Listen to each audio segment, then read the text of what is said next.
এলোকে লেগে লোকড়ি লিয়ে এনো শালা রে যাবে লোকড়ি লিয়ে আসতে লেগে যে লোকড়ি আর বাড়িতে ঢুকে না শালাকে বললু যারে শালা তুই এত বড় করে কাটিস না হর শালা তোর মাথায় বুদ্ধি নেই শালা এভাবে ঘোরা শালা এভাবে ঘুরে ঢোকা আরে শালা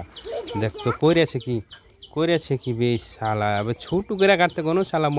মদনা শালা তোকে যে ছুটু করে কাটতে কোনো হবে শালা দেহার কথা শুনলি জানিস না যে বাড়ির দরজা ছোট রে শালা এখন মায়ের লোকে কী করে দিবি এই লকড়ি কোটা না হলে রুটি কী দেখা হবে শালাকে ছাতু খাইয়ে দেবে রে শালা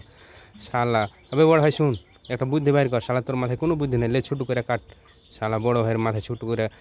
কাটার বুদ্ধিটা আসেনি দেখ কেমন করে ছোটো করে কচকচ করে কেটে দিল এবার ঢোকা শালা কী বলছি দেখ এবার কেমন করে পকাত করে ঢেকে যাবে একবারে মেয়ে লোকে কত খুশি হবে একবারে চালকালায় আরে শালা বে শালা মদন তোকে কোহ নেবে যার একটু ছোটো করে কাট শালা তুই তখন করে কেটে আবার যে একই ব্যাপার না বেচা বুদ্ধি করে গিয়ে চাল ভেঙে দিই উপর দিয়ে চাল ভেঙে ভরে দেবো এখন দোকান করে দেখ শালা বুদ্ধি নাই শালা তোর মাথায় বুদ্ধি আছে বে চাল ভেঙে আগে বুদ্ধিটা করলে তো এতক্ষণ থেকে কষ্টটা হইতো না এই দেখ চাল ভেঙে বাড়িতে একবারে লকড়ি ভরে দিন